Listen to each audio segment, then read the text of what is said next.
If you really loved me, you'd let me have one last weekend with him, she said casually over breakfast. So I let her go and started packing my things.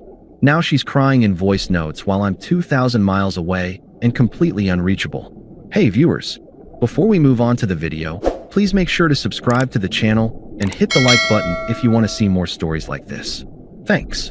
We'd been together for 4 years. Long enough that people asked when I was going to propose, and I'd started thinking about how I'd do it. Vanessa was the first woman I'd ever truly let my guard down for. She was impulsive, dramatic, endlessly ambitious, and sometimes exhausting, but I loved her. She was also broke, stuck between careers, and still financially tied to her mother's health bills. So I stepped in where I could. I covered rent more often than not. I fixed her car when it broke down. When she said she wanted to go back to school for graphic design, I told her to go for it, and I worked extra shifts to keep us afloat. She called me her stability. I thought it was a compliment. Looking back, I think it was more of a label. At first, there were little things I ignored. Flirty comments from her ex, Ryan, on her Instagram. She told me he was just trying to stay friends, and that I was being possessive. He messaged her late at night sometimes, but she said she didn't reply. I wanted to believe her. She was always big on emotional maturity. She said boundaries were a sign of fear. I said I trusted her. That's how I was raised, to lead with good faith until someone proves you wrong. She never posted me, by the way. She said it would limit her personal brand. I thought that was dumb, but I let it go. Her account was mostly art, travel, design tips. Whatever. The first real crack came when I found out Ryan had flown in for a weekend. She hadn't told me. I only found out because I noticed her location was off and her notifications were going silent. When I asked her about it, she rolled her eyes and said, "I didn't tell you because you always get weird when I bring him up. We just grabbed coffee. I needed closure." Closure. That word again. It was the kind of thing that sat in your chest, like a lump you couldn't cough up. But I swallowed it. I told myself it wasn't worth the fight, that I had to pick my battles. The following month, she was sweeter than usual, more affectionate. She started making me breakfast again, asking how work was going, curling up on the couch with her head on my shoulder like she used to. I thought we'd turned a corner. I didn't realize she was softening me up. It was a quiet Sunday. She was making eggs and toast, humming some TikTok audio under her breath. The sun was pouring through the window, and for a moment, it felt like we were back to normal. Then she sat down across from me with her plate, took a bite, and said, "So I've been thinking, if you really loved me, you'd let me have one last weekend with Ryan. Just for closure. To fully let him go. Just like that. Like she was asking me to help her pick a paint color." I stared at her, waiting for the punchline. She kept chewing, oblivious. "What?" I asked. "I'm serious," she said, like I was the one being ridiculous. "You say you trust me, right? So trust me to handle it like an adult. It's not emotional. It's just unfinished business." She said she'd come back more grounded, that she needed to purge the last of the attachment, that this would be healing for our relationship. "You're not going to cheat," I said slowly. "You're going to ask for permission to cheat." She laughed. "It's not cheating if I'm being honest about it." I didn't speak again for the rest of the meal. I finished my coffee, got up, rinsed my plate, grabbed my keys, and I left. She didn't even ask where I was going. I didn't go far. I drove around for a while. No music, just the sound of the road and that sentence echoing in my skull. "If you really loved me, you'd let me have one last weekend with him." It wasn't the cheating that hit hardest. It was the logic. The way she turned it into some kind of test of my emotional intelligence, like I was the obstacle keeping her from enlightenment. Like my dignity was something she could borrow and return. I stayed at my friend Marcus's place that night. Told him I needed a few days. He didn't ask questions, just handed me a spare key and a blanket. When I checked my phone, I had 4 texts from her. "Vanessa, can we talk about earlier? Vanessa, I didn't mean to spring it on you like that. Vanessa, I just thought we were past the whole jealousy phase. Vanessa, let me know when you're ready to have an adult conversation." No apology. No acknowledgement of how insane it was. I didn't respond. The next morning, she sent another one. "Vanessa, so is this really how you're going to react? You just leave?" "Yeah, I left, and I didn't come back." While she was planning her weekend of closure, I was doing paperwork. I had my name taken off the lease, froze the shared savings account, took back the spare key from her car, blocked her on everything except email, only because I wanted proof of whatever excuse she'd give when it all fell apart. I left a note with Marcus in case she tried to show up at his place. It said, "You asked for time with him. This is my time away from you. Let's see what closure really brings." By Wednesday, she went quiet. I thought she might have given up. But on Friday morning, the day she was supposed to leave to see Ryan, she sent this. "Vanessa, I'm not doing anything wrong. I told you the truth. That should count for something." It didn't. It was like watching someone argue in a mirror. I turned off my phone and threw it in a drawer. That night, Marcus and I went out for drinks. I laughed for the first time all week. It felt weird, like my muscles had to remember how to do it. The next day, she was gone. Her location wasn't updating. Her socials went dark except for one photo, an overhead shot of a suitcase, her passport, and a glass of wine. Caption, "Letting go of the past." Finally, the comments were brutal. "What did Dylan do? Sis, I thought you were in a relationship. This feels messy. Hope you're okay." I didn't engage. Just watch from a burner account.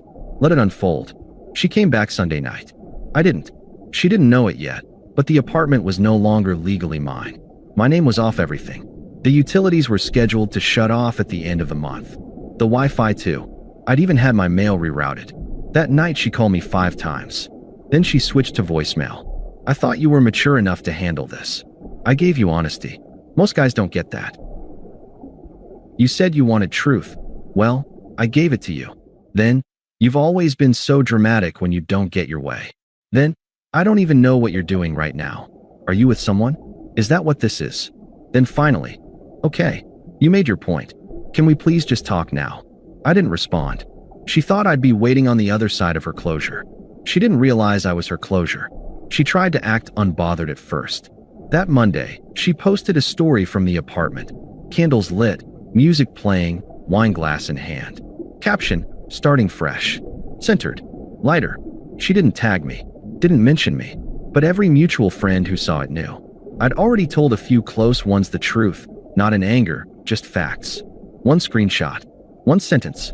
"If you really loved me, you'd let me have one last weekend with him." That was enough. They didn't argue. They didn't defend her. They just nodded and stopped asking questions. By Thursday, the story stopped. No more quotes, no more healing posts. Just silence. Then came the texts. "Vanessa, okay, I think I need to explain what really happened. Ryan reached out a while ago, not me. He said he had a lot of regrets and wanted to say it face to face. That's all I meant.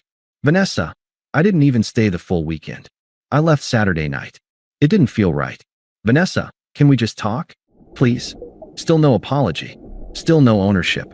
Just a soft rewrite of the truth. I didn't answer. So she called. 3 times.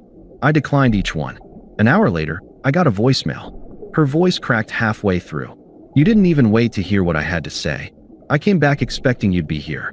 I thought, after everything, I at least deserved that. But you packed up and ran like none of it ever mattered.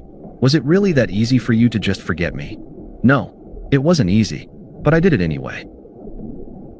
Because she'd stood in front of me and asked for permission to sleep with someone else and called it love. There's no coming back from that. Later that night, she DM'd Marcus. "Can you please ask Dylan to call me? I just want to fix this." He left it on read. Sent me a screenshot and asked if I wanted him to block her. I told him it wasn't necessary. Let her keep trying. Let her sit with what she created. The next week, I saw her tagged in a brunch post with 2 of her friends. Comments were off. I clicked through one of their profiles later and saw a comment on a separate post. "Vanessa's not coming? I thought you guys were tight." Reply, "We've got different values now." Translation, even her circle was backing away. She wasn't inspiring. She was radioactive. The next message she sent me was longer. Desperate. "Vanessa, I don't know who you've been talking to or what you think happened, but you're turning everyone against me. I made a mistake, okay? I didn't cheat on you. I just made a bad call, but it came from a good place. I wanted to be free of him for you. You're the one I came home to." Then she attached a photo of us from a trip we took to Portland. Her hair was shorter back then. We were sitting on a rock near a waterfall. I looked happy. I didn't feel anything when I saw it. Just a faint memory of a guy who didn't see it coming. That guy didn't exist anymore. She texted again the next morning. "Vanessa, I still have some of your stuff here. Do you want to come get it? I already had everything that mattered. The rest, she could keep or toss. I didn't answer. She started leaving voice notes next. I don't know what I'm supposed to do. You won't talk to me. You won't let me explain. I don't want to lose you. Can we just reset everything? Please. I'm not okay. The voice cracked again. Longer this time. Then another. Why are you being so cruel? You said you loved me. Don't pretend you didn't mean it. And another. I hate that you're making me beg. I didn't respond. Not because I didn't have things to say, but because there's nothing left to say to someone who tried to test your love by offering herself to someone else. She called it closure, but all she really did was close the door and lock herself out. I didn't plan on keeping tabs, but people kept sending me things. Screenshots, voice recordings, secondhand stories. Apparently Ryan, her closure, ghosted her completely the day she got back. Didn't answer texts. Blocked her within the week. She tried showing up to one of his events, but he didn't recognize her. That's what she told a friend, anyway. More likely, he just didn't care. She'd burned her relationship, ruined her reputation, and the guy she threw it all away for had discarded her like expired milk. Poetic. Worse still, the friends who used to back her up started fading out. She wasn't fun anymore, just bitter. Everyone had seen the train wreck play out in real time, and nobody wanted to be collateral damage. She tried reshaping the narrative. Posted vague, healing quotes, memes about being misunderstood, even a reel of her journaling at a park. Comments were off. Likes were low. Then came the rebound phase. She started dating some guy named Caleb, one of Ryan's old friends, apparently. They lasted about a month before she scrubbed him off her feed and posted a reel of her crying with the caption, "Some of us are just too intense for this world." Someone in the comments wrote, "Girl, you just need a mirror and a therapist." It got 300 likes. People were finally seeing her for who she really was. Meanwhile, I transferred to a new city, closer to my brother. Got promoted within 6 weeks. Hit the gym harder. Started eating right. Sleeping like a human being again. It was like pulling poison out of my bloodstream. I wasn't looking for revenge. I wasn't even looking for peace. I just wanted distance. And I finally had it. It had been 4 months when I saw her again. A mutual friend, Lauren, was getting married and invited both of us. I almost didn't go, but I felt calm enough to handle it. Besides, I wasn't the one who should have been ashamed to show up. When I walked into the reception, she saw me before I saw her. I was talking to someone from Lauren's side when I caught her in my peripheral vision, stiffening, half raising her hand like she wanted to wave, but didn't know if she had the right. She looked smaller, tired, pale, still trying to dress like she had an audience, but no one was watching. I nodded once. Later, while I was getting a drink, she finally approached. "Hey." I turned toward her, gave a polite smile. "Vanessa, you look good. Thanks. I wasn't sure you'd come." I almost didn't. She hesitated, glanced at her drink, then looked back up. "Can I talk to you for a sec? Just outside or something?" I followed her out to the patio. It was quiet out there. She fidgeted with her ring, not an engagement ring, just jewelry, and gave a soft, rehearsed laugh. "You're probably the last person who wants to hear anything from me. I get that." I didn't answer, but I need to say this. I messed up.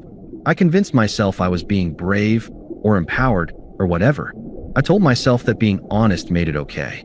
But the truth is, I was selfish. I was wrong. And I miss you every day.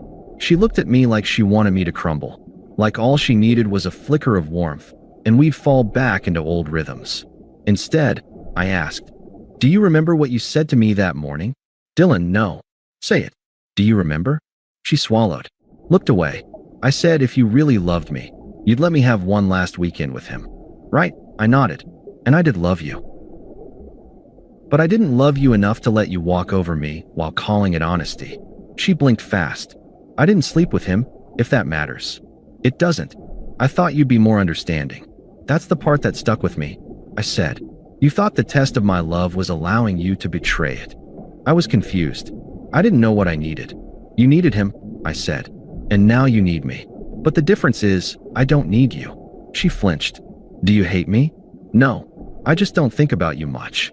She started to say something else, but I cut her off. "I'm happy now. Genuinely. And not because someone fixed me, but because you broke something in me that needed to go. I'm grateful for that, actually." You showed me exactly what I'll never tolerate again." She stood there, frozen. "I'm not mad, Vanessa. I'm not bitter. I'm just done." Then I walked away. She didn't follow. Thanks for watching. Make sure to subscribe to the channel and hit the like button. What do you think about this story? Share it in the comments.